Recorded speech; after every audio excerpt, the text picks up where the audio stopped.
ഈ ദുനിയാവിലാണ് നമ്മൾ ജീവിക്കുന്നത്. എല്ലാ വൃത്തികേടുകളോടും നോ പറയണം. എല്ലാ വൃത്തികേടുകളോടും അതേ നോ പറയാൻ നമുക്ക് കഴിയണം. മയക്കുമരുന്നിനോട് നോ പറയണേ ചെറുപ്പക്കാരികളെ. വൃത്തികേടുകളോട് നോ പറയണം. സെക്സുകളും വൃത്തികേടുകളും കണ്ട് കിടന്നുറങ്ങല്ല. അന്യ പെണ്ണിന്റെ നഗ്നതകൾ കണ്ട് കിടന്നുറങ്ങല്ല. അന്യ പുരുഷന്റെ നഗ്നതകൾ കണ്ട് കിടന്നുറങ്ങല്ല. ആ ഉറക്ക് അവസാനത്തെ ഉറക്കായാൽ നഊദുബില്ലാ നമ്മുടെ യാത്ര എവിടേക്കാണ്? അല്ലാഹു നമ്മുടെ ആഖിബത്ത് നന്നാക്കി തരട്ടെ. അല്ലാഹു നമ്മുടെ അവസാന സമയം അല്ലാഹു നന്നാക്കി തരട്ടെ. കല്യാണത്തിന്റെ പേരിലായാലും ഏത് ആഘോഷ പരിപാടികളുടെ പേരിലായാലും അല്ലാഹുവിനെ മറക്കല്ല.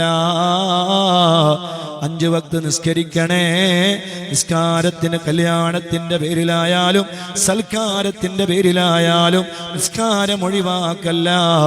അതേ നായക്ക് ഭക്ഷണം കൊടുക്കുന്ന പാത്രത്തിൽ പോലും നിസ്കരിക്കാത്തതിന് ഭക്ഷണം കൊടുക്കരുത് എന്ന് പഠിപ്പിക്കുന്ന മതമാണ്.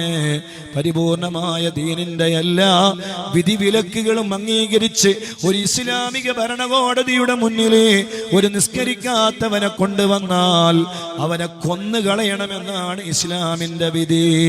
നഊദുബില്ലാ. എത്ര വലിയ ഗൗരവമുള്ള കാര്യമാണ്, എത്ര വലിയ ഗൗരവമുള്ള വിഷയമാണ്. നിസ്കാരം ഒഴിവാക്കല്ല. 10 വയസ്സുവരെ മോനെ നിസ്കരിക്കണേ, മോളെ നിസ്കരിക്കണേ മോളെ എന്ന് ഉപ്പ പറയണം, ഉമ്മ പറയണം.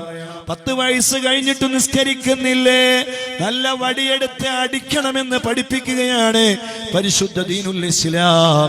ഖലാ വീട്ടിയാൽ മതിയാകുമോ? ഇല്ല. സബൂൽ മുബിഖാത്തിൽപ്പെട്ട 7 വൻ കുറ്റങ്ങളിൽപ്പെട്ട ഒരു കുറ്റമാണ് 5 വക്ത് നിസ്കാരം ഒഴിവാക്കുക എന്നത്. അതുകൊണ്ട് ഖലാ വീട്ടിയാൽ മാത്രം മതിയാകൂല. ഖാലിസായ തൗബ ചെയ്ത് ഖേദിച്ച് മടങ്ങാതെ അല്ലാഹു പുറത്തു തരൂല. അതുകൊണ്ട് നിസ്കാരം ഒഴിവാക്കല്ല. 5 വക്ത് നിസ്കരിക്കണേ. അല്ലാഹു നമ്മുടെ ആഖിബത്ത് നന്നാക്കി തരട്ടെ. അല്ലാഹു നമ്മുടെ ആഖിബത്ത് നന്നാക്കി തരട്ടെ. നമ്മുടെ നാട്ട് അൽഹംദുലില്ലാ ഒബർല അല്ലേ